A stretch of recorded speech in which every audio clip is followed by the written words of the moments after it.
હવે પ્રથમ વિશ્વયુદ્ધ અને રશિયન ક્રાંતિ વિશે આપણે આજે અભ્યાસ કરીએ તો પ્રથમ વિશ્વયુદ્ધ છે ને મિત્રો એ 1914 થી 1918 વચ્ચે થયું હતું। હવે આ યુદ્ધ થવાનું કારણ એક હતું કે ભાઈ યુરોપના જે પશ્ચિમ યુરોપના દેશો છે એ એશિયા અને આફ્રિકામાં પોતાના સંસ્થાનો સ્થાપીને બેઠા હતા અને પરિણામ એવું બન્યું કે આ સંસ્થાનો વચ્ચે હરીફાઈઓ વધી ગઈ, એટલે તીવ્ર સ્પર્ધાના કારણે પ્રથમ વિશ્વયુદ્ધ બન્યું, જેના ઘણા બધા સારા અને નરસા બનાવો બન્યા। રશિયામાં બોલ્શેવિક ક્રાંતિનું સર્જન થયું। તો આ સમગ્ર અભ્યાસ મિત્રો આજે આપણે કરવાનું છે। હવે મુદ્દાવાદ જો આપણે આ પ્રકરણની ચર્ચા કરીએ તો યુરોપ અને એશિયા આફ્રિકામાં સંસ્થાનવાદ હતો ને એ ખૂબ મુખ્ય ભૂમિકા પ્રથમ વિશ્વયુદ્ધ માટે હતી। તો એશિયા આફ્રિકામાં સંસ્થાનો સ્થાપવામાં પશ્ચિમ યુરોપના રાષ્ટ્રો મુખ્ય હતા। તેમની સામ્રાજ્યવાદી લાલસાએ તેમના પડોશી રાષ્ટ્રોને પણ છોડ્યા નહોતા। નેધરલેન્ડ, બેલ્જિયમ અને લક્સબર્ગ પર સ્પેનનો કબજો હતો। પાછળથી કેટલાક પ્રાંતો ફ્રાન્સે પડાવી લીધા। પોર્ટુગીઝનો શાસક બિનવારસી મૃત્યુ પામતા લોહીના સંબંધે સ્પેનના રાજા હસ્તગત પોર્ટુગીઝ શાસન આવી ગયું। પોર્ટુગીઝનો જે રાજા હતો એ વારસામાં કોઈ હતું નહીં, એટલે સ્પેનનો જે રાજા હતો એ આને કંઈ સંબંધમાં થતો હતો, જેને કારણે પોર્ટુગીઝની સત્તા સ્પેનના રાજાએ પડાવી લીધી। પરિણામે બિન યુરોપીય દેશોમાં સંસ્થાનો સ્થાપવાનો વિચારો એકમાત્ર સ્પેન પાસે રહ્યો હતો। હવે એવી જ રીતે ફ્રાન્સ અને ઓસ્ટ્રેલિયાની પ્રદેશ ભૂખનો શિકાર ઇટાલી તથા જર્મની રાજ્યો બન્યા હતા। જોકે જ્યારે એશિયા આફ્રિકાના દેશો પર સ્વાતંત્ર્ય યુરોપ સત્તાઓ ખૂબ જ મજબૂત બની હતી। એશિયા અને આફ્રિકાના જે અમુક દેશો છે એની ઉપર યુરોપિયન સત્તા હતી એ મજબૂત હતી। દાખલા તરીકે આપણો દેશ ભારત છે, તો ભારતની અંદર ઇંગ્લેન્ડની સંસ્થાનો ખૂબ મજબૂત હતા। સંસ્થાનો એટલે કે એના વેપારી મથકોને પોતાની એ પ્રદેશ ઉપર સત્તા સ્થાપીને સંચાલન કરવું। તો આ યુરોપિયન જે પ્રજા હતી એ આપણે આગળના પ્રકરણમાં જોયું હતું કે ભાઈ ભારતમાં બ્રિટિશરોનું આગમન તો 1600ની સાલની અંદર જ બ્રિટિશરો ભારતની અંદર પગપેસારો કરી ગયા હતા, અને જેવી રીતના નવા જળમાર્ગ શોધાણા એમ યુરોપિયન પ્રજાએ પોતાના અલગ અલગ ખંડોની અંદર, એમાં ખાસ કરીને આફ્રિકા અને એશિયા ખંડોની અંદર પોતાના સંસ્થાનો ખૂબ મજબૂત બનાવ્યા હતા। હવે મુદ્દા નંબર 2 જોઈએ તો એશિયામાં જે સંસ્થાનવાદી હતો એના વિશે આપણે જોઈએ તો ઇંગ્લેન્ડે ભારતમાં પગદંડો જમાવ્યા પછી ભારતના પાડોશી દેશો શ્રીલંકા, મ્યાનમાર, સિંગાપુર અને મલાયામાં પણ સામ્રાજ્ય સ્થાપ્યું હતું। ઇંગ્લેન્ડ આગળ વધી ચીનમાં પ્રવેશ કર્યો, પરંતુ અફીણના વેપારના કારણે ઇંગ્લેન્ડ અને ચીન વચ્ચે યુદ્ધ થયું, જે ઇતિહાસમાં અફીણ વિગ્રહ તરીકે જાણીતું છે।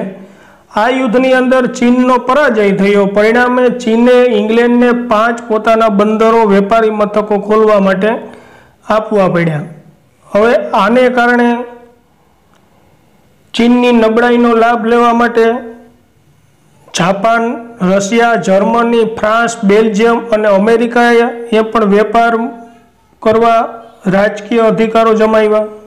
પશ્ચિમ એશિયાના રણ વિસ્તારમાં વિપુલ પ્રમાણમાં નીકળતા ખનિજ તેલ યુરોપીય પ્રજાના સંસ્થાનો સ્થાપવામાં આકર્ષાયા હતા। England, Germany, Russia, America, Iran, Iraq, Kuwait, Saudi Arabia અને બહેરીનના તેલ કંપનીઓ સ્થાપી પોતાના હિતો જાળવવાના પ્રયાસો કર્યા હતા। પશ્ચિમ એશિયાના રણ વિસ્તારમાં વિપુલ પ્રમાણમાં નીકળતા ખનિજ તેલ યુરોપીય પ્રજાઓને સંસ્થાનો સ્થાપવા ખૂબ જ આકર્ષાયા હતા। इंग्लैंड, जर्मनी, रशिया और अमेरिकाए Iran, Iraq, Kuwait, Saudi Arabia और बहरीन में तेल कंपनीओ स्थापी पोताना हितो जाळववाना प्रयासों कर्या हता। हवे पश्चिम एशिया से ये आखो रण विस्तार से, त्यां जे पेट्रोलियम पेदाश है ये खूब ज निकळे छे।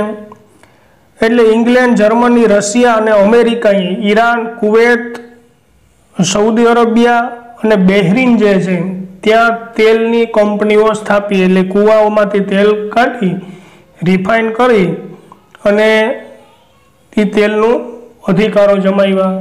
आजे पण हजी अमेरिका छे ई इराक अने ईरान नी अंदर पोताना अधिकारो जमावीने बैठो छे। ईरान अने इराक ने बधाववामां पण अमेरिकानो खूब मोटो हाथ छे। एटले आ तेल हतुं ए खूब ज इनकमनुं साधन हतुं, केम के औद्योगिकवाद वधता वाहन व्यवहार वध्यो तो उद्योगोनी अंदर तेलनी जरूर पड़वा मंडी हती। एटले अमेरिका, जर्मनी, रशिया आ बधाईने तेल तरफ आकर्षण थयुं। परिणामे एशियानी अंदर आ यूरोपियन प्रजाओए संस्थानवादने वधु मजबूत बनाव्युं। हवे एशिया में संस्थानवाद बाद मुद्दा नंबर 3 में आपणे जोईए तो आफ्रिका में संस्थानवाद। तो यूरोपियन प्रजाए 15મી સદીમાંથી આમ તો આફ્રિકાની અંદર સંસ્થાનો ચાલુ કરી દીધા હતા। તો 15મી સદીના અંત ભાગમાં આફ્રિકાના દક્ષિણ ભાગમાં સૌપ્રથમ ડચ પ્રજાએ સંસ્થાન થાપ્યું હતું। ત્યારબાદ ઇંગ્લેન્ડે કેપ અને ફ્રાન્સે ઉત્તર આફ્રિકાના અલ્જેરિયામાં વેપારી મથકો સ્થાપ્યા હતા। औद्योगिक क्रांतिने कारणे काचा मालनी प्राप्ति अने तैयार मालना वेचाण माटे आफ्रिकानो विशाळ विस्तार वधु अनुकूल जणायो। यूरोपियन देशोए संस्थानो स्थापवा स्पर्धा करी। बेल्जियमना राजा लियोपोल्डे कोंगोनो विशाळ प्रदेश कब्जे करी पोतानी सत्ता स्थापी। इंग्लेंडे इजिप्त, पूर्व आफ्रिकाना केटलाक विस्तारो तेमज दक्षिण आफ्रिकाना देशों और प्रदेशों पर पोताना मथको स्थाप्या। फ्रांसे ट्यूनिसिया, मोरोक्को और पश्चिम आफ्रिकाना प्रदेशों में पोतानी संस्थानों स्थाप्या। जर्मनीए पूर्व तथा पश्चिम आफ्रिकाना केटलाक प्रदेशों में पोतानुं साम्राज्य विकसाव्युं। इटलीए तो छेक राता समुद्रनी आजुबाजु आफ्रिकाना प्रदेशों कब्जे कर्या। वળી स्पेन और पोर्टुगीलो पण बाकात न रह्या, एनीए पण आफ्रिकाना केटलाक प्रदेशों कब्जे कर्या। आ बधा ज प्रादेशिक विस्तारों मेळववानी स्पर्धा वच्चे बर्लिन खाते यूरोपियन राज्योनी एक परिषद मळी। क्यारे मळी तो 1884-85 में, जेमां आफ्रिकाना जुदा जुदा प्रदेशों वहेंची लेवामां आव्या। आ प्रमाणे समग्र आफ्रिकामां यूरोपियनना विविध देशोए साम्राज्य स्थाप्युं। हवे एक तरफ यूरोप में संस्थान भूख्या राष्ट्रों एशिया आफ्रिकाना प्रदेशों पर पोताना संस्थानों स्थापी स्वहस्तक करवा मांगता हता, त्यारे बीजी बाजु जर्मनी और इटली में एकीकरण थयुं हतुं। तेथी जर्मनीए औद्योगिक, व्यापारिक और संस्थानीकरण हरीफाई में झंपलाव्यो। आम झड़पी बदलाता जता प्रवाह में आ देशनुं राजकीय, आर्थिक तेमज सामाजिक शोषण कर्युं हतुं। तेनाथी तेमनो विकास अटकी गयो हतो, जेणे प्रथम विश्व युद्धनी भूमिका भजवी हती। तो आवी रीतना आफ्रिका में संस्थानवाद चालू थयो। यूरोपना घणा बधा देशोए लगभग समग्र आफ्रिका खंडने ज पोताना कब्जे करी लीधो हतो, जेने कारणे आ खंड अने आ भूमिनी प्रजाओनुं शोषण थवामां आव्युं। आ लोकोए आफ्रिकनोने तो एम कहेवाय छे के ढोरनी जेम एक गुलाम बनावीने ज राखता। जेम आपणे अत्यारे छे पशुओने खेतीना उपयोग माटे आपणे राखीए छीए, एवी रीतना आ संस्थानवाद यूरोपीयोए ज्यारे आफ्रिकानी अंदर मजबूत कर्यो त्यारे आ काळी प्रजानी एवी स्थिति आवी हती के ए लोकोने गुलाम बनावी अने एनुं एक आखुं मार्केट भरातुं अने ए मार्केटनी अंदर गुलामो એટલે કે માણસો જે હોય છે आफ्रिकन प्रजा એને કાયદેસર વેચવામાં આવતી। આવી સ્થિતિ આ સંસ્થાનવાદ લઈ આવી દીધો હતો। પરિણામે વિશ્વયુદ્ધનું ભૂમિકા આ સંસ્થાનવાદ આફ્રિકામાં મજબૂત થયો એને કારણે પણ સર્જન થયું હતું। હવે મુદ્દા નંબર 4માં આપણે જોઈએ તો ભાઈ પ્રથમ વિશ્વયુદ્ધ જે 1914 થી 1918ના વચગાળામાં જે થયું છે તો એના થવા પાછળના પરિબળો કયા કયા જવાબ છે, એ થવા પાછળના પરિબળો કયા કયા જવાબદાર છે? તો કે ભાઈ આધુનિક વિશ્વની કેટલી હૃદયદાવક અને અસ્મરણીય ઘટનાઓમાં પ્રથમ વિશ્વયુદ્ધનો સમાવેશ થાય છે। હવે વિશ્વયુદ્ધ કોઈ એકાદ બે પ્રસંગો કે પરિણામોને કારણે ન થતું હોય, પણ તેની પાછળ ઘણા બધા કારણો જવાબદાર હોય છે। હવે પ્રથમ વિશ્વયુદ્ધનો પ્રારંભ 1 ઓગસ્ટ 1914ના રોજ થયો હતો। જર્મનીની સેડાની લડાઈમાં ફ્રાન્સનો પરાજય થયો, તેથી ફ્રાન્સને ફ્રેન્કફર્ટની સંધિ કરવી પડી। તે અનુસાર યુદ્ધદંડ અને પોતાના 2 પ્રદેશો આર્સેલેસ અને લોરેન્સ જર્મનીને આપવા પડ્યા હતા। ફ્રાન્સના આ અપમાન ક્યારેય ભૂલી ન શક્યું હતું। આમ ફ્રેન્કફર્ટની સંધિ જ પ્રથમ વિશ્વયુદ્ધનું મુખ્ય કારણ હતું। આમ એક યુદ્ધના અંતમાં બીજા યુદ્ધનો જન્મ થયો અથવા બીજા યુદ્ધના બીજ રોપાણા એમ કહી શકાય। ફ્રાન્સ અને જર્મની વચ્ચે જે યુદ્ધ થયું અને એ યુદ્ધમાં ફ્રાન્સનો પરાજય થયો એટલે એક સંધિ કરવામાં આવી। આ સંધિને કહેવામાં આવે છે ફ્રેન્કફર્ટની સંધિ। સંધિ અનુસાર ફ્રાન્સે પોતાના 2 પ્રદેશ આલ્સસ અને લોરેન્સ જર્મનીને આપવા પડ્યા। પરિણામે ફ્રાન્સનું એમ થયું કે આપણું બહુ અપમાન થયું અને એને બદલો લેવાની ભાવના જાગી। પરિણામે આ સંધિ જે થઈને એ જ પ્રથમ વિશ્વયુદ્ધનું મુખ્ય કારણ હતું। હવે પ્રથમ વિશ્વયુદ્ધ થવાના મુખ્ય પરિબળો ઉપર આપણે નજર કરીએ તો પ્રથમ વિશ્વયુદ્ધ થવાના મુખ્ય 6 પરિબળો જવાબદાર છે, જેમાં 1 આર્થિક પરિબળ, 2 લશ્કરવાદ, 3 જૂથબંધી અને ગુપ્ત સંધિ, 4 ઉગ્ર રાષ્ટ્રવાદ, 5 વર્તમાનપત્રનો ફાળો અને 6 યુદ્ધ અંગેનું તત્વજ્ઞાન। તો પ્રથમ વિશ્વયુદ્ધ થવાના આ મુખ્ય 6 પરિબળોએ ખૂબ ઉમદા ભૂમિકા ભજવી એમ કહી શકાય। તો હવે આપણે એક એક પરિબળ ઉપર જો નજર કરીએ, હવે પ્રથમ વિશ્વયુદ્ધ થવામાં એક જો કોઈ પરિબળ હોય તો એ આર્થિક પરિબળ છે। તો આ આર્થિક પરિબળ ઉપર આપણે નજર કરીએ તો 19મી સદીમાં ઇંગ્લેન્ડે એશિયા તથા આફ્રિકામાં વિશાળ સામ્રાજ્ય જમાવી દીધું હતું। પોતાનું સંસ્થાનના આર્થિક શોષણ કરીને ધનવાન બન્યું હતું। ઔદ્યોગિક ક્રાંતિ તથા સંસ્થાનવાદના ઝડપી ફેલાવાના લીધે યુરોપને પુષ્કળ કાચા માલની જરૂર પડતી। 19મી સદીના છેલ્લા 25મીમાં જર્મનીએ એશિયા અને આફ્રિકાના બજારો મેળવવા હરીફાઈ શરૂ કરી દીધી। જર્મનીએ ઇંગ્લેન્ડ તથા ફ્રાન્સની તુલનામાં સસ્તો માલ આપવા માંડ્યો। તેણે એશિયા તથા આફ્રિકાના ઇંગ્લેન્ડ તથા ફ્રાન્સના બજારો આ રીતે તોડવા માંડ્યા। પરિણામે એક બાજુ જર્મની તથા બીજી બાજુ ઇંગ્લેન્ડ વચ્ચે તીવ્ર આર્થિક સ્પર્ધાઓ થઈ। હવે જર્મનીએ શું કીધું કે ભાઈ ઇંગ્લેન્ડ જે માલ વેચતું હતું એના કરતાં સસ્તો માલ બજારમાં વેચવા માંડ્યું, એટલે બંને વચ્ચે આર્થિક તીવ્ર સ્પર્ધાઓ થઈ, જેનું પરિણામ એ આવ્યું કે આ બંને રાષ્ટ્રો વિશ્વયુદ્ધ તરફ ધકેલાવા માંડ્યા।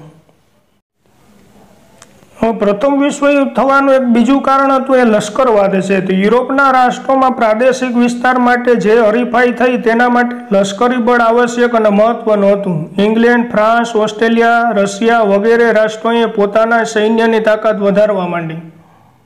જાપાન, ઇટલી, જર્મની જેવા કેટલાક રાષ્ટ્રો ફરજિયાત લશ્કરી તાલીમ શરૂ કરી હતી। સંરક્ષણના બહાના નીચે શસ્ત્રોનું ઉત્પાદન વધાર્યું। આમ લશ્કરને ઉત્તેજના મળી અને આર્થિક સ્પર્ધાઓમાં લશ્કરી સ્પર્ધા ઉમેરાતા યુદ્ધનું વાતાવરણ વધારે ઉગ્ર બન્યું। હવે જે મજબૂત રાષ્ટ્રો હતા અને સંસ્થાનો લઈને બેઠા હતા એને પોતાના સંસ્થાનોને કોઈ હાનિ ન પહોંચાડે એટલે એને લશ્કરવાદનો વિકાસ કર્યો, લશ્કરને સપોર્ટ કર્યો। એના માટે અલગથી ફાઇનાન્શિયલ બજેટો તૈયાર કર્યા, જેમાં ઇંગ્લેન્ડ, ફ્રાન્સ, ઓસ્ટ્રેલિયા, રશિયા વગેરે રાષ્ટ્રોએ પોતાનું સૈન્ય મજબૂત બનાવ્યું. તો વળી જાપાન, ઇટલી, જર્મની જેવા રાષ્ટ્રોએ તો પોતાની પ્રજા માટે ફરજિયાત લશ્કરી તાલીમ આપવાનું શરૂ કર્યું. પરિણામે લશ્કરવાદ આવ્યો એટલે યુદ્ધનું વાતાવરણ વધુ ઉગ્ર બન્યું. હવે પ્રથમ વિશ્વયુદ્ધ થવાનો જે મુખ્ય કારણોમાં ત્રીજા કારણ ઉપર નજર કરીએ તો જૂથબંધી અને ગુપ્ત સંધિઓ હતી. પ્રથમ વિશ્વયુદ્ધ સર્જાવામાં જૂથબંધીઓ અને ગુપ્ત કરારો એ મહત્વનો ભાગ ભજવ્યો. પ્રથમ વિશ્વયુદ્ધ એ પહેલા બે જૂથોમાં વહેંચાયેલું હતું. એક બાજુ જર્મની, ઓસ્ટ્રેલિયા, હંગરી, બલ્ગેરિયા તથા તુર્કસ્તાનનું જૂથ, તો બીજી બાજુ ઇંગ્લેન્ડ, ફ્રાન્સ, રશિયા તથા જાપાનનું જૂથ હતું. આ બંને જૂથો વચ્ચે ઈર્ષા, દુશ્મનાવટ, શંકા, કુશંકા, ભય, તિરસ્કારની ભાવના પેદા થઈ, જે પ્રથમ વિશ્વયુદ્ધનું મહત્વનું પરિબળ તરીકે સાબિત થયું. તો આ જૂથબંધી અને ગુપ્ત સંધિઓ હતી. એમાં બે જૂથમાં વહેંચાયેલા રાષ્ટ્રો હતા પ્રથમ વિશ્વયુદ્ધમાં. તો એક જૂથમાં કોણ હતું? તો કે જર્મની, ઓસ્ટ્રેલિયા, હંગેરી અને બલ્ગેરિયા તથા તુર્કસ્તાન હતું. જ્યારે બીજા જૂથમાં ઇંગ્લેન્ડ, ફ્રાન્સ, રશિયા તથા જાપાન હતું. હવે આ બંને જૂથો વચ્ચે શંકાઓ, કુશંકાઓ, દુશ્મનાવટ, ભય, તિરસ્કાર વગેરેની ભાવનાઓ પેદા થઈ, જેને કારણે પ્રથમ વિશ્વયુદ્ધ થવાનું મુખ્ય પરિબળ તરીકે આ સાબિત થયું. પ્રથમ વિશ્વયુદ્ધ થવા પાછળનું જો ચોથું કોઈ કારણ હોય તો એ ઉગ્ર રાષ્ટ્રવાદની ભાવના છે. બેલ્જિયમ અને ગ્રીસની સ્વતંત્રતા તેમજ ઇટલી અને જર્મનીનું એકીકરણ રાષ્ટ્રવાદના પરિણામો હતા. પરંતુ ત્યારબાદ યુરોપમાં રાષ્ટ્રવાદની ભાવનાએ ઉગ્ર અને સંકુચિત સ્વરૂપ ધારણ કર્યું. યુરોપમાં આર્થિક ઈર્ષાઓ, ખેંચતાણો, પ્રતિસ્પર્ધાઓ, સમાજવાદ એટલો બધો વધી ગયો કે એકબીજા રાષ્ટ્રોના હિતો ટકરાવા લાગ્યા. યુરોપના અગ્રણીય રાષ્ટ્રોએ પોતાના પ્રજાને ઉગ્ર, આક્રમક દેશભક્તિના પાઠ ભણાવવાના ચાલુ કર્યા. પોતાના દેશ પ્રત્યે પ્રેમ અને અન્ય રાષ્ટ્ર પ્રત્યે ઘૃણાને પ્રોત્સાહન આપવા માંડ્યું. જર્મની સમ્રાટ કેસર વિલિયમ બીજો ઉગ્ર રાષ્ટ્રવાદ અને સમાજવાદનો પ્રણેતા હતો. તે મહત્વાકાંક્ષી અને વિશ્વ પ્રભુત્વની નીતિમાં માનતો હતો. તે પોતાની પ્રચંડ લશ્કરી તાકાતથી પોતાનું ધાર્યું કરાવવા માગતો હતો. જર્મનીની જેમ અન્ય રાષ્ટ્રોમાં પણ યુદ્ધની ભાવના ફેલાઈ અને આ પ્રથમ વિશ્વયુદ્ધમાં પરિણામી. તો બિનજરૂરી ઉગ્ર રાષ્ટ્રવાદ યુરોપના રાષ્ટ્રો વચ્ચે પેદા થયો, જેને કારણે પ્રથમ વિશ્વયુદ્ધ થવાનું શક્ય બન્યું. પ્રથમ વિશ્વયુદ્ધ થવામાં પાંચમું જો કાંઈ કારણ હોય તો વર્તમાનપત્ર છે, એટલે કે ન્યૂઝપેપર. આ ન્યૂઝપેપરનો પણ ઘણો મહત્ત્વનો ફાળો હતો પ્રથમ વિશ્વયુદ્ધ થવામાં. તો યુરોપ રાષ્ટ્રના વર્તમાનપત્રો પરસ્પર આકરા, ઉશ્કેરીજનક, અતિશયોક્તિભર્યા અને જૂઠ્ઠા લખાણો પરસ્પર હરીફ દેશોની વિરુદ્ધ ઝેર ઓકી પ્રજામાં દુશ્મનાવટ લાગણી એટલે હદે ભડકાવી દીધી કે સત્તા સ્થાને બેઠેલા લોકો શાંતિ સ્થાપવા કે સમાધાન કરવાના પ્રયત્ન પણ ન કરી શકે. તો વર્તમાનપત્રો છે એને એવા બધા લેખો છાપ્યા રાખ્યા કે જેથી કરીને પ્રજા ઉશ્કેરાણી, જેને કારણે પ્રથમ વિશ્વયુદ્ધ તરફ દુનિયા ધકેલાણી. પ્રથમ વિશ્વયુદ્ધ થવાનું જો છઠ્ઠું અગત્યનું કોઈ કારણ હોય તો એ છે યુદ્ધ અંગેનું તત્વજ્ઞાન. યુરોપમાં હવે યુદ્ધ જ કલ્યાણ નીતિએ જોર પકડ્યું. ટ્રીટ્સ્કે જેવા જર્મન લેખકોએ સિદ્ધાંત પ્રચલિત કર્યો કે શક્તિમાનોને જીવવાનો હક છે તથા યુદ્ધ એ જ રાષ્ટ્રીય જરૂરિયાત છે. નીત્સે નામના જર્મન લેખકે યુદ્ધને પવિત્ર કાર્ય ગણાવ્યું. ઓસ્ટ્રેલિયાના રાજકુમાર અને તેની પત્ની બ્લેક હેન્ડ નામની સર્બિયાની ઉગ્રવાદી સંસ્થાના સભ્યોએ ગોળી મારીને હત્યા કરી. આ ઘટના પાછળ સર્બિયાનો હાથ હોવાની ઓસ્ટ્રેલિયાએ આક્ષેપ મૂક્યો અને 48 કલાકમાં તેના ગુનેગારોને પકડી ઓસ્ટ્રેલિયા સમક્ષ હાજર કરવાનું આખરીનામું આપ્યું.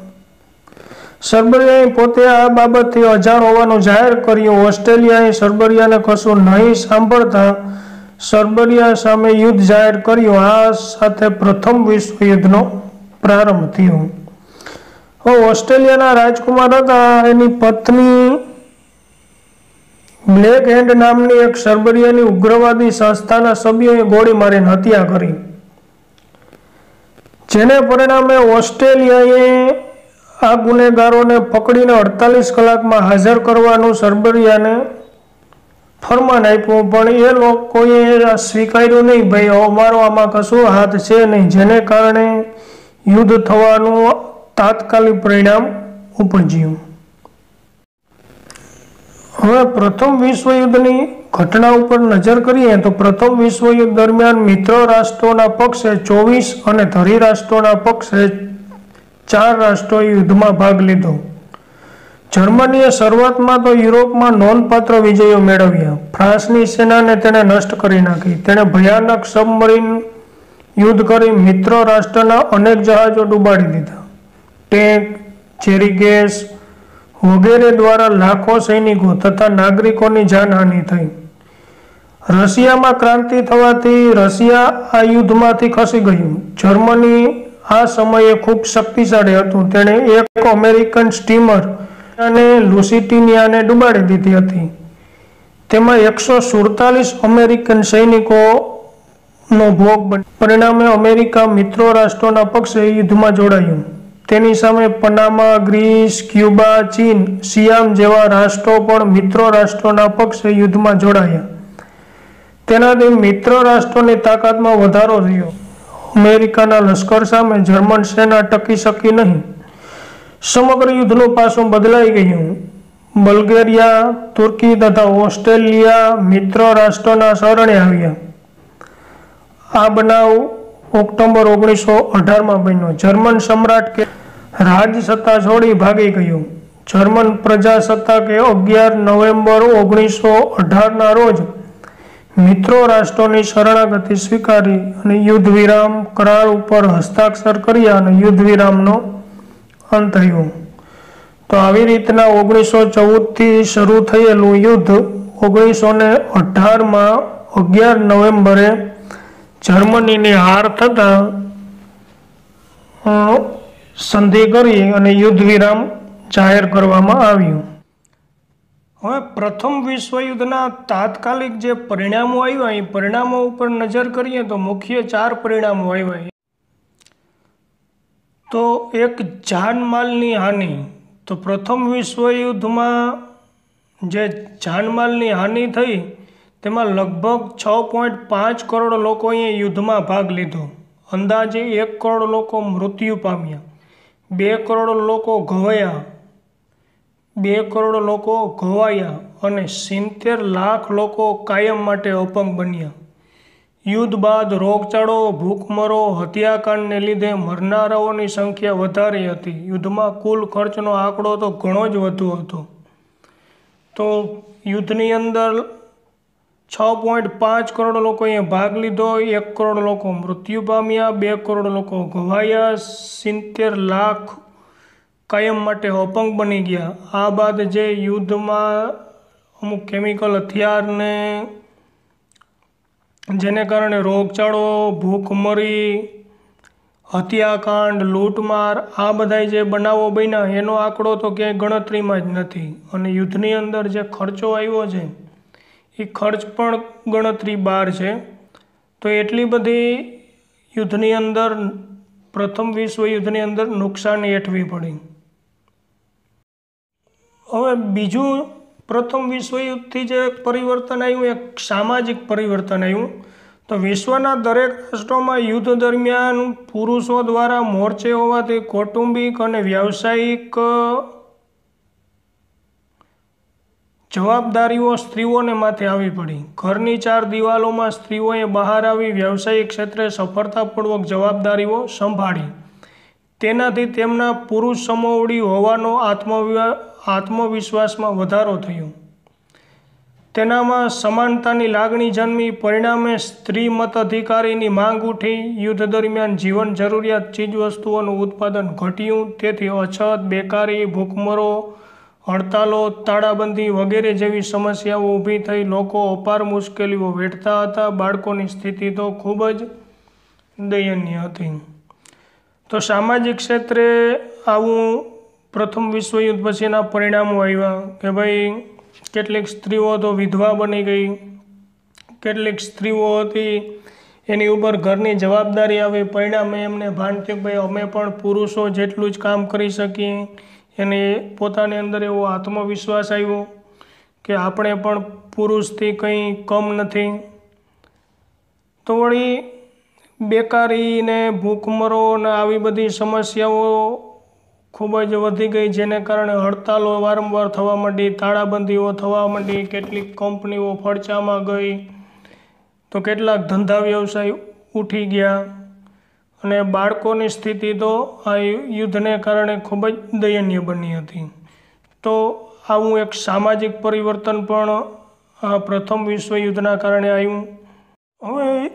હવે યુદ્ધ પછી જે તાત્કાલિક એક પરિણામ આવ્યું એમાં વર્સેલેસની સંધિ હતી. તો વર્સેલેસની સંધિ જૂન 1919માં થઈ. એમાં પ્રથમ વિશ્વયુદ્ધમાં અંતિમ ચરણમાં જર્મની દ્વારા મિત્રો રાષ્ટ્રોને બિનશરતી શરણાગતિ સ્વીકાર થતાં યુદ્ધનો અંત આવ્યો. ત્યારબાદ મિત્રો રાષ્ટ્રોની રાજધાની પેરિસ ખાતે શાંતિ પ્રક્રિયા હાથ ધરી. તેમાં 58 જેટલા કમિશનો રચાયા હતા અને 145 જેટલી બેઠકો યોજવામાં આવી હતી. પેરિસ શાંતિ સંમેલનમાં જર્મન સાથે જે સમજૂતી કરવામાં આવી તે વર્સેલેસ શીશમહેલ મિરર પ્લેસમાં કરવામાં આવી હોવાથી વર્સેલેસ સંધિ તરીકે ઓળખાય છે.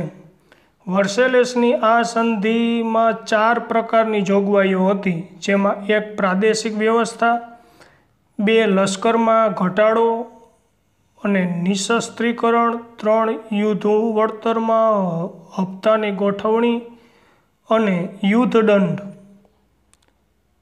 4 અન્ય જોગવાઈઓ છે. આ સંધિમાં અમેરિકન પ્રમુખ વુડરો વિલ્સન, બ્રિટિશ વડાપ્રધાન લોર્ડ જોર્જ, ફ્રાન્સના વડાપ્રધાન ક્લેમેન્સો અને ઇટલીના ઓર્લેન્ડોએ મહત્વની કામગીરી કરી.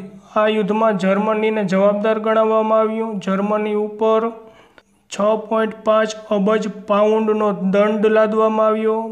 તેના હુરર પ્રાંત જેવા પ્રદેશો ફ્રાન્સને આપવા પડ્યા. તેની રહાઇન નદી આંતરરાષ્ટ્રીય જળમાર્ગ માટે ખુલ્લી મૂકવામાં આવી.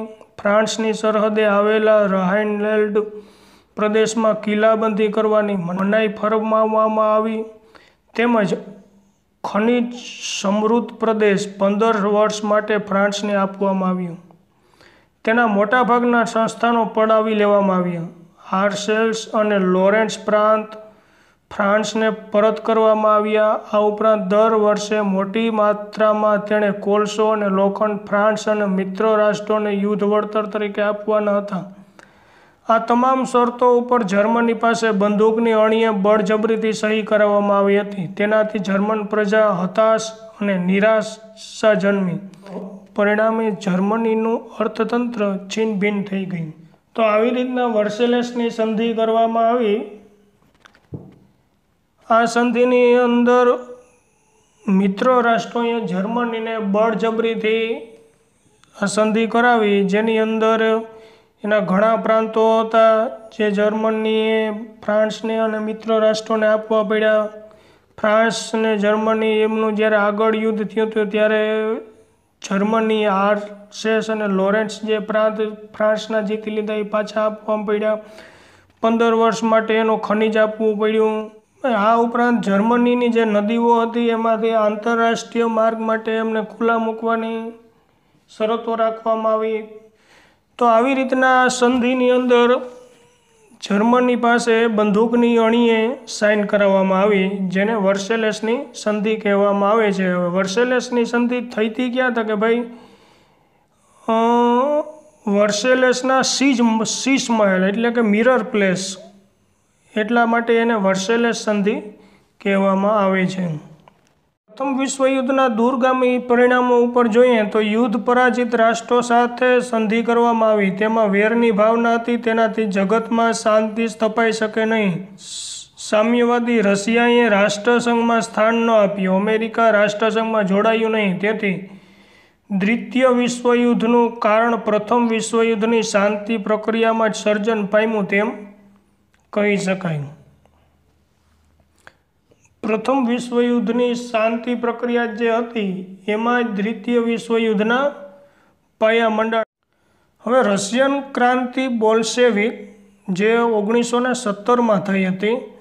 તો ઈસવીસન 1917માં રશિયામાં ક્રાંતિ થઈ તે વિશ્વના ઇતિહાસમાં એક અગત્યની ઘટના ગણાય છે। રાજકીય પરિબળોમાં રશિયન પ્રજા ઝારશાહીના દમન નીચે કચડાતી હતી। રશિયામાં પરંપરાગત આવનારા બધા જ ઝાર રાજાઓ આપખુદ અને નિરંકુશ શાસન ભોગવતા હતા। ઝારના આ શાસનમાં પ્રજાને કોઈ અધિકાર ન હતા। પ્રજા ઉપર આ રાજાઓ આપખુદ ઝારશાહી એટલી બધી કઠોર હતી કે જો કોઈ વ્યક્તિ અધિકારની માગણી કરે તો તેની ઉપર અત્યાચાર, દમન અને જુલ્મ ગુજારવામાં આવતો અથવા તો સાઇબેરિયાની હાડ થીજાવી દે તેવી કાતિલ ઠંડીમાં મોકલવાની સજા કરવામાં આવતી। આ અનિયંત્રિત અને અત્યાચારી રાજાશાહી પ્રજા માટે ખૂબ જ દુઃખ, ગરીબી અને યાતનાઓનું કારણ બની ગઈ। રશિયાના ખેડૂતો, ખેતદાસો, મજૂરો પુષ્કળ કામ કરવા છતાં પણ તેમને પૂરતું વળતર મળતું ન હતું। તેમની સ્થિતિ સાવ કંગાળ બની હતી। ફાધર ગોપેન નામના પાદરીના નેતૃત્વ નીચે એક વિશાળ સરઘસ આકારે લોકો ઝારના નિવાસસ્થાન વિન્ટર પ્લેસ ગયા। આ ઘટના બની 22મી જાન્યુઆરી 1905ને રવિવારે। આ તમામ લોકો નિશસ્ત્ર હતા। કેટલાકના હાથમાં ઝારની છબી હતી અને તેમાં રશિયનોનો ગોરો નામનો પ્રભુ ઘણું જીવો તેવા સૂત્ર લખ્યા હતા। આ નિર્દોષ લોકો પર ઝારના લશ્કર દ્વારા અંધાધૂંધ ગોળીબાર કરવામાં આવ્યો। તેમાં હજારો નિર્દોષ લોકો મૃત્યુ પામ્યા અને જ્યાં ઝારનો મહેલ હતો તે સેન્ટ પીટર્સબર્ગ બરફ લોહીથી લાલ થઈ ગયો। આ દિવસને ઇતિહાસનો લોહિયાળ રવિવાર તરીકે પણ ઓળખવામાં આવે છે। આ અરસામાં રશિયા-જાપાન યુદ્ધ 1904-05માં રશિયનને નાનકડા રાષ્ટ્ર જાપાનને વિશાળકાય યુરોપિયન રાષ્ટ્ર રશિયાને આપેલી હારથી ઝારશાહીની નબળાઈઓ છતી થતાં રશિયાની મોટાભાગની પ્રજા ઉશ્કેરાઈ। રશિયન પ્રજાનો રોષ પારખી તેને શાંત કરવા વર્ષોથી નહીં બોલાવેલી ડુમા એટલે કે ધારાસભા બોલાવવાની જાહેરાત કરી। પણ સમયાંતરે 4 ડુમા બોલાવવામાં આવી પરંતુ તે પ્રજાને સંતોષ પમાડે તેવા પગલાં ભરે તે પહેલાં જ તેને બરખાસ્ત કરવામાં આવી। હવે 8મી માર્ચ 1917ના દિવસે પેટ્રોગ્રાડના કચડાયેલા કામદારોએ હડતાલ પાડી। ત્યારે આ ઘટના દબાવી દેવા માટે ઝારે લશ્કર મોકલ્યું પરંતુ લશ્કરે ગોળીબાર કરવાની ના પાડી। પરિણામે ક્રાંતિનો આરંભ થયો। ઝારશાહીના પતન બાદ કેરેન્સ્કીના નેતૃત્વમાં મેન્શેવિક પક્ષ લઘુમતીના હાથમાં સત્તા આવી। ઝારશાહીનું પતન થતાં એકમાત્ર લેનિન સિવાય રશિયાના તમામ લોકો ખુશ હતા પરંતુ લેનિન હતો એ કાર્લ માર્ક્સની વિચારસરણી પ્રમાણે શ્રમજીવીઓના વર્ચસ્વમાં માનતો હતો જ્યારે મેન્શેવિક પક્ષ એ મધ્યમ વર્ગના લોકોના વર્ચસ્વ ધરાવતા હતા। પરિણામે તેણે મેન્શેવિકના વિરુદ્ધ ઉશ્કેરી નવેમ્બર 1917માં આખરી ક્રાંતિ કરી સત્તા હસ્તગત કરી જે સમાજવાદી બોલ્શેવિક ક્રાંતિ તરીકે ઓળખાઈ। આમ ઝારનો 300 વર્ષ જૂનો તખ્તો ઉખેડી ગયો અને 300 વર્ષના ઇતિહાસમાં રશિયા પ્રથમ વખત ઝાર વિનાનું થઈ ગયું। તો આવી રીતના રશિયામાં બોલ્શેવિક ક્રાંતિનો જન્મ થયો। પ્રથમ વિશ્વયુદ્ધ થયા પછી વિશ્વ શાંતિ માટેના અમુક જે પ્રયાસો થયા। વિશ્વયુદ્ધની ભયાનકતાએ વિશ્વના દેશોને વિશ્વ શાંતિની અનિવાર્યતા સમજાવી અને તે માટે આંતરરાષ્ટ્રીય સંગઠનની આવશ્યકતા સમજાતા વિશ્વ શાંતિની દિશામાં સત્વરે અને સક્રિયપણે વિચારવાની ફરજ પડી। અમેરિકાના રાષ્ટ્રપતિ વુડરો વિલ્સને રાષ્ટ્રસંઘની સ્થાપનામાં વિશેષ યોગદાન આપ્યું હતું। વુડરો વિલ્સનના 14 મુદ્દાઓને આગળ ધરીને પેરિસ શાંતિ પ્રક્રિયામાં 10 જાન્યુઆરી 1920ના દિવસે રાષ્ટ્રસંઘની રચના કરવામાં આવી હતી। હવે રાષ્ટ્રસંઘના શું ઉદ્દેશો છે તો કે આંતરરાષ્ટ્રીય શાંતિ અને સલામતી જાળવવી, પછી 2 દરેક રાષ્ટ્ર અને અન્ય રાષ્ટ્રની અખંડિતતા જાળવવી, યુદ્ધ નીતિનો ત્યાગ કરવો, આંતરરાષ્ટ્રીય સંબંધો વિકસાવવા, આંતરરાષ્ટ્રીય ઝઘડાઓ નો શાંતિમય તરીકે મધ્યસ્થી દ્વારા ઉકેલ લાવવો। જો કોઈ રાષ્ટ્રસંઘ કે મધ્યસ્થીની અવગણના કરે તો બળવાખોર રાષ્ટ્ર જાહેર કરવું। વિશ્વ શાંતિની સ્થાપના કરવા માટે સ્થપાયેલ રાષ્ટ્રસંઘની મહાસત્તાઓની સામ્રાજ્યવાદી નીતિને અંકુશમાં રાખી શક્યું નહીં અને 1939માં બીજું વિશ્વયુદ્ધની શરૂઆત થઈ। તો આવી રીતના વિશ્વ શાંતિ માટેના અમુક પ્રયાસો થયા, પણ આ પ્રયાસો નિષ્ફળ ગયા, જેને પરિણામે 1939માં દ્વિતીય વિશ્વયુદ્ધ પણ થયું। તો મિત્રો, આ ચેપ્ટર અહીં પૂર્ણ થાય છે। મળશું આપણે નેક્સ્ટ ચેપ્ટર।